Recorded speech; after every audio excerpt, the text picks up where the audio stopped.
श्रीमद् भगवद गीता चतुर्थ अध्याय चौथे और पांचवें श्लोक का हम लोगों ने मनन किया, जिसमें भगवान श्री कृष्ण ने अर्जुन के प्रश्न का उत्तर दिया है। अर्जुन का प्रश्न है, अपरम भवतो जन्म परम जन्म विवस्वत कथम एतद् विजानीयाम तमादौ प्रोक्तवान इति। श्लोक का अर्थ है, आपका जन्म तो अभी का है और सूर्य का जन्म बहुत पुराना है, अतः आपने ही सृष्टि के आरंभ में सूर्य को यह योग कहा था, यह बात मैं कैसे समझूं। क्योंकि भगवान कहा है कि जो उपदेश अब मैं दे रहा हूँ ये पहले भी मैंने कल्प के आदि में सृष्टि के आरंभ में सूर्य को दिया था। वही परंपरा बीच में भंग हो गई, तो उसकी परंपरा का आरंभ करने के लिए पुनः ये उपदेश कर रहा हूँ। तो भगवान से जब अर्जुन कह रहा है कि आपका जन्म तो अभी का है और सूर्य तो पुराना है, तो ये बात मैं कैसे समझूं, तो भगवान अर्जुन के प्रश्न का उत्तर दे रहे हैं। बहूनि में व्यतीतानि जन्मानि तव चार्जुन तान्यहम वेद सर्वाणि न त्वं वेत्थ परम तप। श्री भगवान बोले, हे परम तप अर्जुन, मेरे और तेरे बहुत से जन्म हो चुके हैं, उन सबको मैं जानता हूँ पर तू नहीं जानता। अब इस श्लोक पर थोड़ा सा अपन मनन करते हैं कि भगवान जानते हैं और जीव नहीं जानता है। इसका कारण क्या है? तो हमने देखा था कल कि शंकराचार्य जी महाराज कहते हैं कि जीव जो है उसने पिछले जन्मों में कुछ न कुछ अच्छे और बुरे कर्म किए थे, है ना। मनुष्य जन्म के जो कारण ढूंढे जाते तो उसमें एक प्रमुख कारण ये माना जाता है कि जो कुछ अच्छे बुरे कर्म उसने किए हैं उनका फल भोग करने के लिए मनुष्य को ये जन्म मिला है। तो अब इस जन्म में क्या होता है? इस जन्म में हमको जो माता पिता मिलते हैं, जो भाई बहन मिलते हैं, जो पति पत्नी मिलते हैं, जो बच्चे मिलते हैं, उसके अलावा जो हमको पड़ोसी है, जो मित्र हैं, अथवा जहाँ भी हमारा कोई काम करने का क्षेत्र होता है, जो लोग हमारे कांटेक्ट में ज़्यादा आते हैं, तो ये एक भगवान की एक बड़ी योजना के अंतर्गत ये सब होता है। इसलिए ना, एक महात्मा जी हमारे परिचित हैं, उनसे कोई पूछता है तो कि महाराज जी ये कब जाएंगे, ये कब आएंगे, ये कब तक रहेंगे, तो महाराज जी बोलते जब तक जिसका दाना पानी होगा। उनके पास एक ये फिक्स आंसर रहता है। तो वो दाना पानी का मतलब यही है कि जिसका आपके पास दाना पानी होगा वो आपके पास आएगा, जिसका आपके पास दाना पानी नहीं होगा वो आपके पास से चला जाएगा। आप वहाँ जाएंगे जहाँ आपका दाना पानी है। अब कोई पूछता है विदेश यात्रा करेंगे कि नहीं बच्चे, तो बोले भाई आपका दाना पानी होगा तो आप जाएंगे। तो आपकी किसी से भी मित्रता होती है अथवा उससे डिस्टेंस हो जाता है, आपका किसी से भी प्रेम होता है अथवा दूरी हो जाती है। तो ये सब क्या है? हमको तो वर्तमान के कोई कारण दिखते हैं कि भाई उनके कारण इनसे मित्रता हो गई, अभी हमसे जुड़ गए हैं ये, है ना, अथवा इनका और हमारा ये लेन देन चल रहा है इसलिए जुड़ गए। पर एक्चुअली क्या होता है, उसके पीछे ईश्वर की योजना में हमारा ऋणानुबंध रहता है। तो वो लेना देना चुकारा करने के लिए हम लोग एक प्लेटफॉर्म पे आके खड़े हुए हैं। तो ये जो संसार के संबंध है, हम इमोशनली बहुत उसमें इन्वॉल्व हो जाते हैं कि ये मेरी पत्नी है, ये मेरे बच्चे हैं, ये मेरे सब कुछ है। वो अपना अपना हिसाब लेने देने के लिए आए हैं। तो प्रसंग निकला तो एक बात और कहें, स्वामी जी कहते हैं कि जैसे सपोज कोई व्यक्ति इंदौर में रहता है या उज्जैन में रहता है and he want to go Bombay, तो अगर वो चाहेगा तो लोग उसको बोलेंगे भाई ऐसे कैसे चले जाओगे, हमारा हिसाब किताब तो करके जाओ। तो जिसको देना है अगर वो पेमेंट कर दे उनका, वो फिर जाए तो बोले हाँ फिर अब जाओ, कोई दिक्कत नहीं है। जिसको लेना है उसने ले लिया तो फिर वो मना नहीं करेगा, और जिसको आपको देना है उसको आपने नहीं दिया और चले गए तो वो बोलेगा मेरी क्या दिक्कत है यार, आपको जाना है चले जाओ, और लेकर के जाना तो थोड़ा रुको, मुझसे ले लेना फिर चले जाना। तो इससे मालूम पड़ता है कि संसार में आपका जो संबंध है उसमें जो आपका कर्तव्य है अगर आप वो पूरा कर दोगे और संसार से अगर आप चले जाओगे तो फिर आपको लौट करके नहीं आना पड़ेगा। और यदि आपने किसी का ऋण बाकी रह लिया तो स्वामी जी स्पेशली मेंशन करते हैं इस बात को, राम सुखदास जी महाराज, कि जिस व्यक्ति ने ऋण ले रखा है उसकी मुक्ति नहीं हो पाती है। क्यों नहीं हो पाती है? क्योंकि उसको ऋण चुकाना है, इसलिए फिर से आना पड़ता है। तो साधक को सावधान रहना चाहिए कि भाई मुझे किसका ऋणी होकर के नहीं मरना है। मैंने तो ऐसा सुना कि मुझे ज़्यादा कंफर्म तो नहीं है कि कोई व्यक्ति मर जाता है तो मस्जिद में बैठकर मुसलमान लोग भी इस प्रकार से कुछ उनका आयोजन रहता है कि सब लोग उसके बोलते हैं मेरा जो इस पे लेना देना था वो मैंने माफ़ किया, क्योंकि व्यक्ति नहीं रहा तो ऋण मुक्त करते हैं उसको, मानो ऐसे। पर वो सही है कि गलत नहीं जानता, पर हमारे यहाँ शास्त्र में भी ये बात कही गई है। अब हम प्रसंग पर लौट करके आते हैं। भगवान बोल रहे हैं कि मैं जानता हूँ और तू नहीं जानता। तो तू क्यों नहीं जानता? क्योंकि पिछले जन्मों का पुण्य पाप का प्रभाव तेरे ऊपर है, उस कारण से तेरी जो ज्ञान शक्ति है वो आच्छादित हो गई है। और भगवान की स्वयं के, तो भगवान तो नित्य शुद्ध बुद्ध मुक्त सच्चिदानंद स्वरूप स्वभाव में स्थित है, इसलिए भगवान सब कुछ जानते हैं। यहाँ पर उड़िया बाबा जी ने कहा है कि इसका तात्पर्य यह भी है कि जो श्लोक में कहा गया है बहुनी में व्यतीतानि जन्मानि तव चार्जुन, मेरे और तेरे बहुत जन्म हुए। तो बाबा कहते हैं कि जब जब भगवान का अवतार होता है तब तब अर्जुन का भी अवतार होता है, क्योंकि ये नर और नारायण का अवतार है, लीला होती है इनकी। तो यहाँ भगवान जो है सर्वज्ञ है और जीव जो है वो अल्पज्ञ है। जीव अल्पज्ञ क्यों है? क्योंकि उसका ज्ञान राग द्वेष पुण्य पाप आदि द्वंद्वों से जो है ढका हुआ है।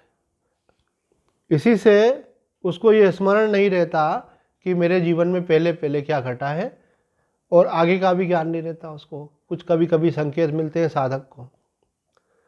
अब यहाँ पे शंकरानंद जी महाराज कहते हैं श्लोक की व्याख्या में कि विधाता के विज्ञान का लोप नहीं होता, ऐसी श्रुति है, अर्थात वेद वाक्य है। इस अर्थ वाली श्रुति के अनुसार अप्रतिहत ज्ञान और शक्ति से संपन्न है भगवान। उनका ज्ञान जो है वो बाधित नहीं होता, जैसा हमारा ज्ञान जो है उसकी लिमिटेशन है। हम कुछ वर्ष पूर्व तक का ही जानते हैं, आगे का हम कुछ अनुमान कर पाते हैं। लेकिन भगवान जो है जहाँ तक भी देखना चाहे उनको दिख रहा है, चाहे पीछे का देखना चाहे मतलब पास्ट का, चाहे फ्यूचर का। कितने जन्म, कोई जन्मों की लिमिट नहीं है, जब से जीव कर्म कर रहा है।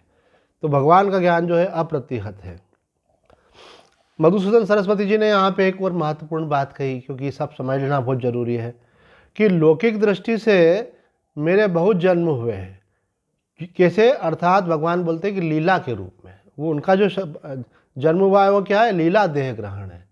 अर्थात पुण्य पाप के कारण जन्म नहीं हुआ है भगवान का, बल्कि भगवान ने अपने खुद की इच्छा से शरीर को धारण किया है, देह को धारण किया है। क्यों किया है? जीवों का कल्याण करने के लिए। जीवों की भगवान से प्रार्थना होती है कि बड़ी देर भई नंदलाला, तेरी राह तके ब्रजवाला। तो भगवान को याद करते हैं कि प्रभु अब तुम कब अवतार लोगे। तो जब बहुत सब समष्टि की मांग होती है तब भगवान जीवों का कल्याण करने के लिए अवतार लेते हैं। यदा यदा ही धर्मस्य ग्लानिर्भवति भारत अभ्युत्थानम अधर्मस्य तदात्मानं सृजाम्यहम्। जब बहुत अधर्म बढ़ जाता है, धर्म की हानि हो जाती है, तब तब भगवान अवतार लेते हैं। क्यों लेते हैं? वो पर्पस होता है तभी लेते हैं। तो कहते हैं परित्राणाय साधूनाम विनाशाय च दुष्कृताम धर्म संस्थापनार्थाय संभवामि युगे युगे। भगवान कहते हैं दुष्टों का नाश करने के लिए और महापुरुषों की रक्षा करने के लिए और साथ ही धर्म की पुनर्स्थापना करने के लिए भगवान अवतार लेते हैं। ये प्रसंग जो है अवतारवाद कहलाता है, क्योंकि यहाँ पे भगवान ने कहा है कि मैं जन्म लेता हूँ, और भगवान ने आगे जन्म लेने की मेथड भी बताई है तीसरे श्लोक में, वो भी अभी हम पढ़ेंगे। तो यहाँ बोल रहे हैं कि भगवान के अनेक लीला देह धारण होते हैं, और मनुष्य का जो है वो कर्म से उपार्जित जन्म और मरण चलता रहता है। पिछले जो कर्म किए थे उसी कारण से फिर ये जन्म होता है। अब मानो भगवान ये कहना चाहते हैं तो ये स्पष्ट रूप से बतला रहे हैं भगवान कि मैं तो सर्वज्ञ हूँ और जीव जो है अल्पज्ञ है। अर्थात मैं जानता हूँ और जीव नहीं जानता है। तो क्या भगवान जीव को ये रियलाइज कराना चाहते हैं कि तू कुछ भी नहीं और मैं सब कुछ हूँ, तू अल्पज्ञ मैं सर्वज्ञ हूँ? बोले नहीं नहीं, वास्तविक बात ये नहीं है। वास्तविक बात ये है कि जीव जो है तत्व ज्ञान की दृष्टि से जो जीव है सो शिव है, जो शिव है सो जीव है। दोनों का तत्वतः स्वरूप एक ही है, दोनों सच्चिदानंद स्वरूप है। लेकिन व्यवहारिक दृष्टि से ये बात कही गई है, लौकिक दृष्टि से ये बात कही है, देह धारण करने के बाद जीव जो है वो स्वरूप दृष्टि से तो भगवान से एकता का अनुभव कर सकता है, लेकिन देह दृष्टि से वो नहीं कर सकता। क्यों? क्योंकि उसका देह तो कर्मों के कारण बना हुआ है। इसलिए ईश्वर और जीव का अंतर क्या है? एक प्रधान अंतर कि ईश्वर जो है नित्य ज्ञान स्वरूप है और जीव जो है गुरु कृपा से, भगवान की कृपा से प्रयत्न करके उस ज्ञान को उपलब्ध हो सकता है, जिस ज्ञान से वो जन्म मरण के चक्र से मुक्त हो जाएगा। लेकिन ईश्वर की जो शक्तियां हैं वो उसको प्राप्त नहीं होंगी। फिर भी वो भले ब्रह्मज्ञानी हो जाए, लेकिन वो भूत और भविष्य को नहीं जान पाएगा। हाँ, किसी योगी में कुछ थोड़ी सामर्थ्य आ सकती है, किसी किसी व्यक्ति में जन्मजात भी हो सकती है, जिसकी चर्चा हमने कल भी की थी, जाति स्मर बोलते हैं उनको। लेकिन भगवान वाली शक्ति उसके अंदर नहीं हो सकती है। इसलिए भगवान श्री राम ने हनुमान जी से पूछा कि हनुमान तेरा और मेरा क्या संबंध है? तो हनुमान जी ने कहा कि हे प्रभु, देह दृष्टि से मैं आपका दास हूँ और जीव दृष्टि से मैं आपका अंश हूँ और तत्व दृष्टि से जो आप हैं सो मैं हूँ। तो स्वरूप दृष्टि से, तत्व दृष्टि से जीव का एकात्म हो सकता है परमात्मा के साथ, लेकिन उपाधि की दृष्टि से नहीं होता। जीव की उपाधि जो है अविद्या है और भगवान की उपाधि माया है ना। उपाधि का मतलब होता है कि दोनों तत्वतः तो ब्रह्म है, लेकिन भगवान अर्थात जो ब्रह्म है जब माया शक्ति से युक्त होते हैं तो ईश्वर कहलाते हैं, और ब्रह्म जब अविद्या शक्ति से युक्त होता है तो जीव कहलाता है। तो जीव के अंदर लिमिटेड पावर रहती है और माया के अंदर बहुत बड़ी शक्ति रहती है। क्या क्या रहती है? तो 6 शक्तियाँ प्रसिद्ध हैं उनकी, कि वो जो है सर्वज्ञ हैं, सर्वव्यापक हैं, और वो जो है सर्वशक्तिमान हैं, वो सृष्टि के उत्पत्ति करता हैं, उसके पालनहार हैं और संहारक है। ये सारी सामर्थ्य भगवान के अंदर किस किस कारण से है? उनकी माया शक्ति के कारण ही उनमें ये सब सामर्थ्य है। अब भगवान जो है आगे अपना जन्म का तरीका बतलाते हैं कि जन्म कैसे होता है मेरा। अजोपि सन्न अव्ययात्मा भूतानाम ईश्वरोपि सन् प्रकृतिम स्वामधिष्ठाय संभवामि आत्ममायया। मैं अजन्मा और अविनाशी स्वरूप होते हुए भी तथा समस्त प्राणियों का ईश्वर होते हुए भी अपनी प्रकृति को अधीन करके अपनी योग माया से प्रकट होता हूँ।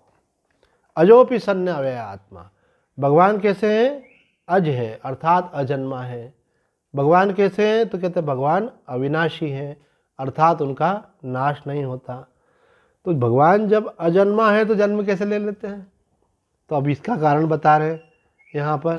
प्रकृतिम सामधिष्ठाय संभवामि आत्ममाया, वो अपनी माया को वश में करके भगवान देह को धारण करते हैं। अर्थात भगवान का जो ये शरीर है ये वास्तविक तो स्वरूप उनका सच्चिदानंद है, निराकार है। ये माया शक्ति का आश्रय लेकर के ये शरीर धारण करते हैं, इसलिए ये भगवान का माया वाला लीला विग्रह है। ये भगवान ने जो शरीर धारण किया है ये केवल लोक कल्याण के लिए भगवान ने धारण किया है माया शक्ति के कारण। तो माया शक्ति का एक दूसरा अभिप्राय यह भी होता है कि यह वास्तव में धारण तो किया भी है और नहीं भी किया है।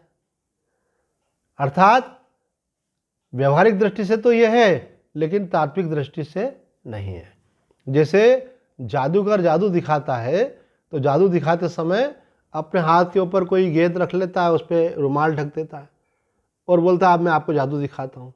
वो फिर फूंक मारता है, मंत्र पढ़ता है, और जब वो रुमाल हटाता है तो हम देखते हैं कि वहाँ पर गेंद की जगह सेवफल प्रकट हो गया।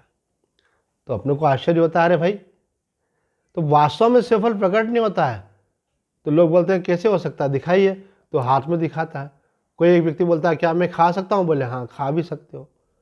तो वो खाता तो अरे बोले सेवफल ये गेंद थी और ये सेवफल में कैसे कन्वर्ट हो गई? तो हुई नहीं है, वो सब उनके जादूगरी है। इसी प्रकार से वो परमात्मा की जादूगरी है कि वो रूप में प्रकट हो जाते हैं।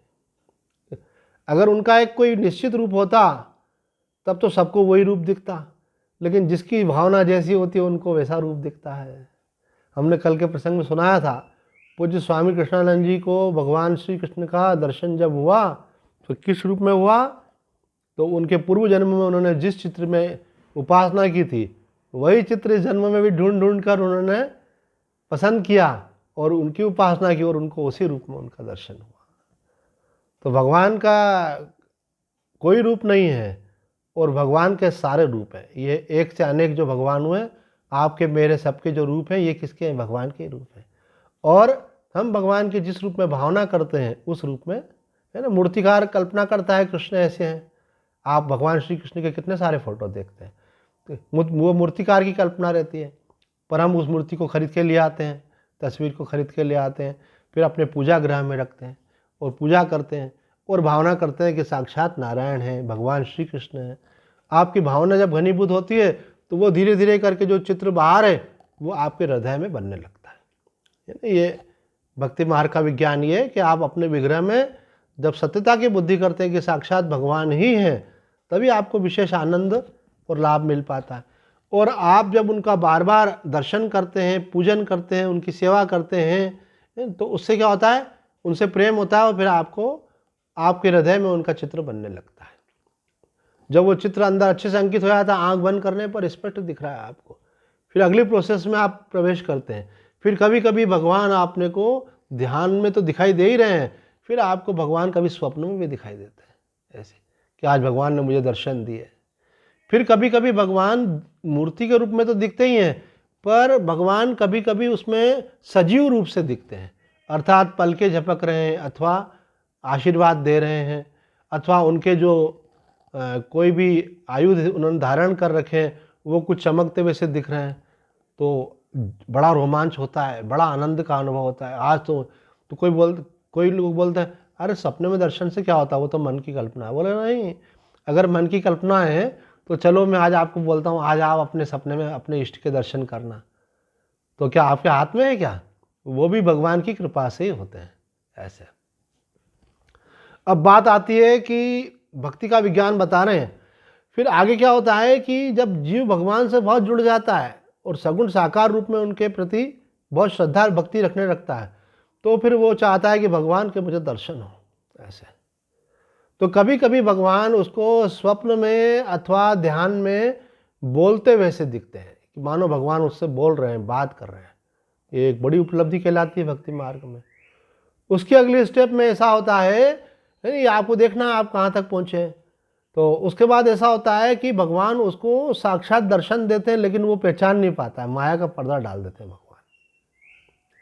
और जैसे ही भगवान वहाँ से हट जाते हैं उसके बाद उसको दिखता है, अरे ये ज्ञान मार्ग वालों को ये बातें सुनने के लिए नहीं है ये क्योंकि उनको लगता है ऐसा थोड़ी होता होगा, लेकिन भक्ति मार्ग के हिसाब से बता रहे हैं और ऐसा होता है, व्यवहारिक दृष्टि से ऐसा होता है।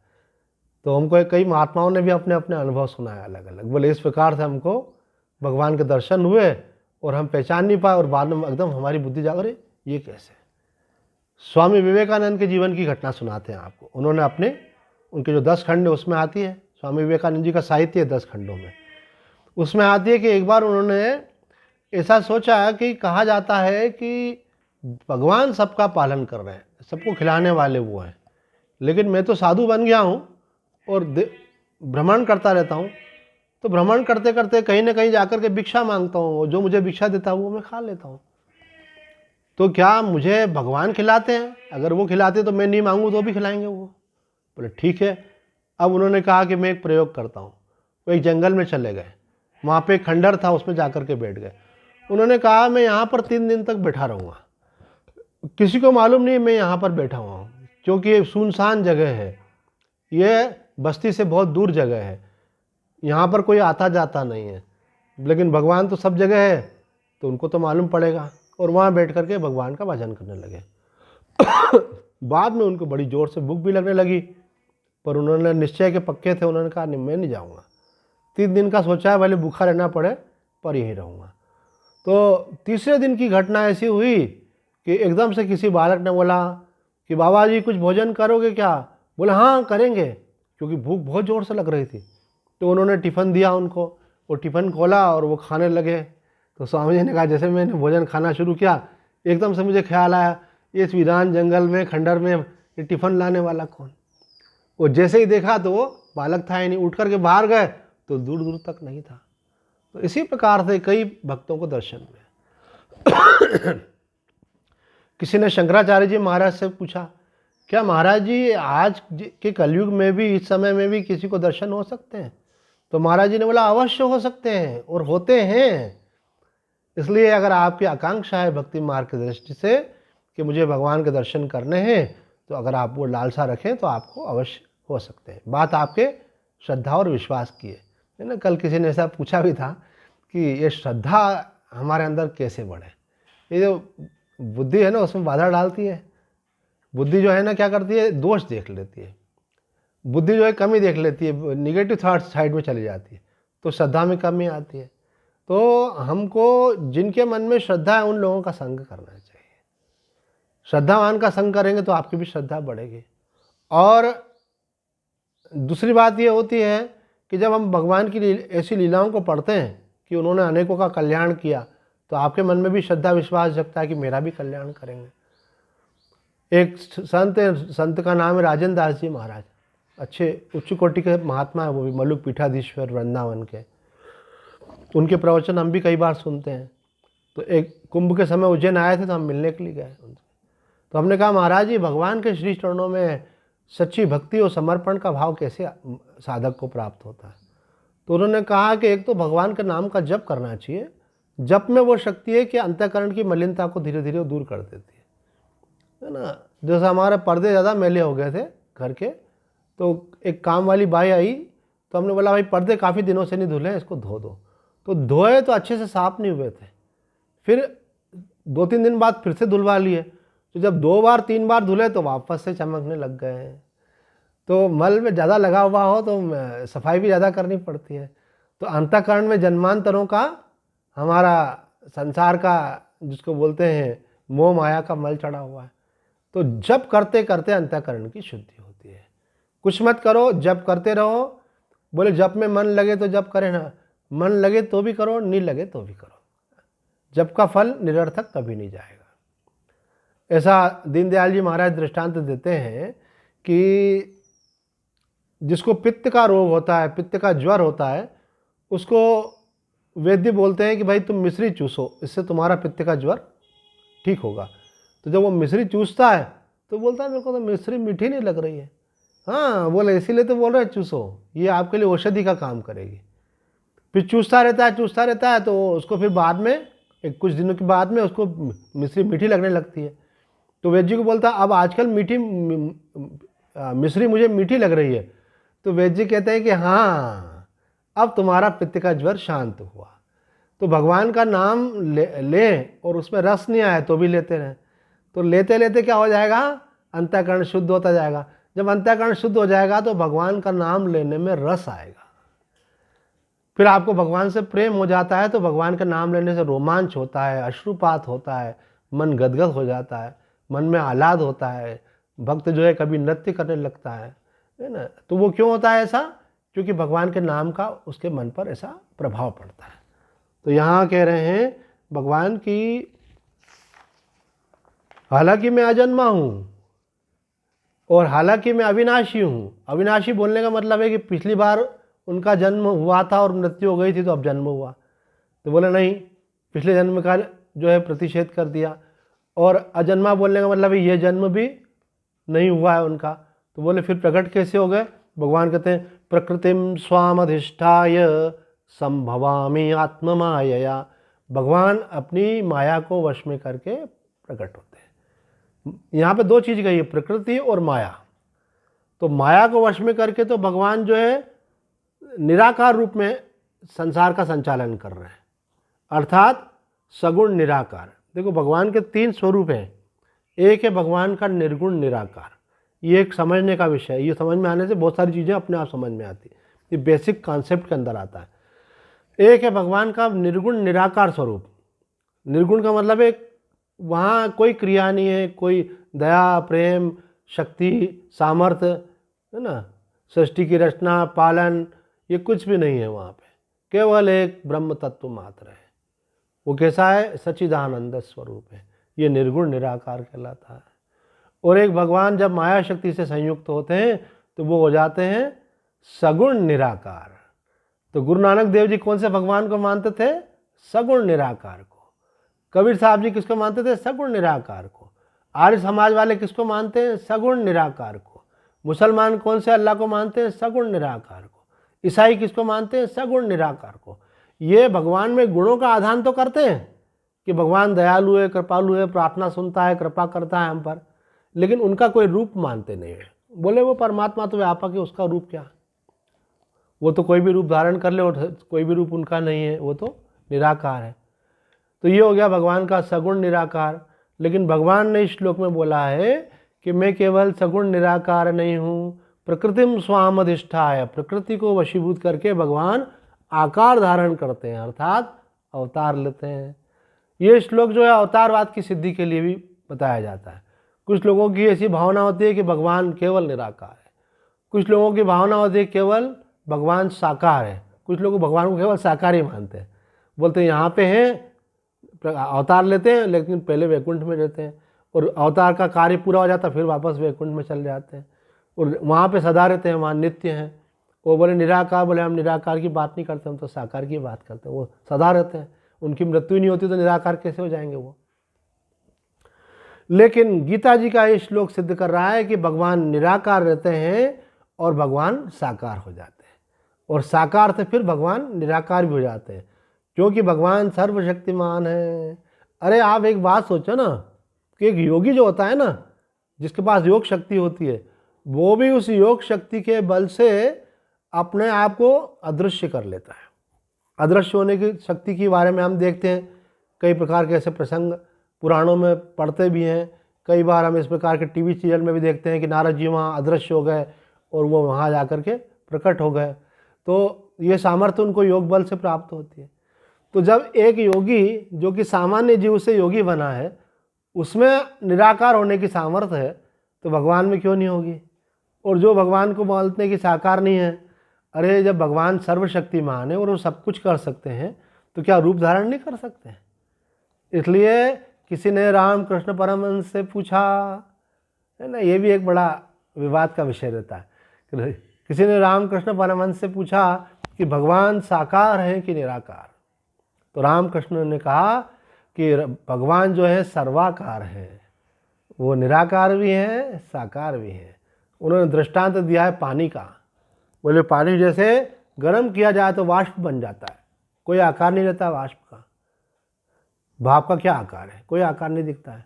और अगर उसको पानी को ठंडा करके जमा दिया जाए तो जिस बर्तन में जमाते हैं वही आकार वो धारण कर लेता है। तो परमात्मा के अलावा है ही क्या? कल्प के आदि में एक परमात्मा था और कल्प के अंत में एक परमात्मा ही रहता है, और यह सब कुछ परमात्मा का ही लीला विलास है, उन्हीं का विस्तार है। तो यहाँ पे ये बात कही गई है कि प्रकृतिम स्वामधिष्ठाय संभवामि आत्माया। तो मधुसूदन सरस्वती जी कहते हैं कि भगवान ये कहना चाह रहे हैं कि ना तो मैं मर कर के पैदा हुआ हूँ और न वर्तमान में मेरा ये देह है, वास्तव में यह देह भी तुमको प्रतीत हो रहा है, क्योंकि माया शक्ति से प्रकृति को वश में करके मैं ये प्रकट हुआ हूँ। लीला के लिए भगवान प्रकट हुए। प्रिया बाबा जी कहते हैं माया उनकी शक्ति है। कैसी है? जैसे अग्नि की दाहकता उनकी शक्ति होती है। अग्नि से दाहकता को अलग नहीं किया जा सकता, जल से उसकी शीतलता को अलग नहीं किया जा सकता, उस प्रकार से ब्रह्म से उसकी शक्ति को अलग नहीं किया जा सकता। शिव मानो ब्रह्म है तो भगवती जो है उनकी शक्ति है, कृष्ण ब्रह्म है तो राधा रानी उनकी शक्ति है, तो उनको उनसे अलग नहीं किया जाता। दो रूप दिखते हैं इनके, लेकिन वास्तव में एक है। राधा कृष्ण से अलग नहीं है और शक्ति शिव से अलग नहीं है। ये एक बड़ा दार्शनिक प्रश्न भी है। इसके दार्शनिक प्रश्न इसलिए बोल रहे हैं कि एक बार एक तरह से मानने से एक सिद्धांत बन जाता है, उसके अपने फॉलोअर्स होते हैं, दूसरे प्रकार से मानने से दूसरा सिद्धांत बन जाता है, उसके अपने फॉलोअर बन जाते हैं। तो ये दोनों सिद्धांत अलग अलग हैं, आप थोड़ा ध्यान देकर सुनेंगे, ये बारीक चीज़ें हैं, कभी आपके मन में प्रश्न उठेंगे तब ये उत्तर समझ में आएंगे। तो रमन महर्षि जी से किसी ने पूछा कि ब्रह्म जो है वो शक्ति से संपन्न है कि शक्ति से रहित है? क्या पूछा? ब्रह्म जो है शक्ति से संपन्न है कि शक्ति से रहित है? तो रमन महर्षि जी ने उत्तर दिया, ब्रह्म जो है शक्ति से संपन्न है, लेकिन वह शांत अवस्था में शक्ति उसके अंदर रहती है। जब वो सक्रिय होती है तब सृष्टि की रचना होती है। जैसे मानो डॉक्टर साहब मेरे सामने बैठे हैं, अब डॉक्टर साहब सो रहे हैं, अब सोए हुए हैं तो इनका जो मेडिकल का ज्ञान है वो उस समय इनका कोई सक्रिय कार्य नहीं कर रहा है, वो किसी का इलाज नहीं कर सकता, क्योंकि डॉक्टर साहब सो रहे हैं तो इलाज कैसे होगा? कोई प्रिस्क्रिप्शन नहीं दिया जाएगा उस समय, कोई सजेशन नहीं दिया जाएगा। लेकिन जाग गए तो जागने के बाद फिर इनकी डॉक्टरी का जो ज्ञान है मेडिकल का वो सक्रिय हो जाएगा। कोई पेशेंट आएगा अपनी समस्या बताएगा तो ये उसका निदान कर सकते हैं। तो इसी प्रकार से ब्रह्म जो है कल्प के आदि में शक्ति को अपने अंदर समेट कर शांत होकर के रहता है, और जब कल्पांत हो जाता है अर्थात सृष्टिकांत हो जाता है तब वो शक्ति वापस उसमें समाहित हो जाती है। लेकिन जब उस शक्ति के अंदर शोभ होता है और वो जो त्रिगुण है उनमें शोभ होता है, फिर वो प्रकृति का कार्य शुरू होता है, प्रकृति की रचना होती है, प्रकृति का निर्माण होता है, प्रकृति का विस्तार होता है। तो वो माया शक्ति जब सक्रिय होती है तब वो संसार की रचना करती है। आप कुछ पूछना चाहते हो पूछ सकते हो, आपने हाथ उठाया।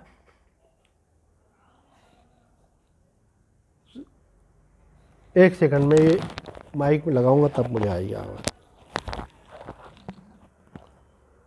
हाँ सुरेश जी आप पूछिए। हाँ हाँ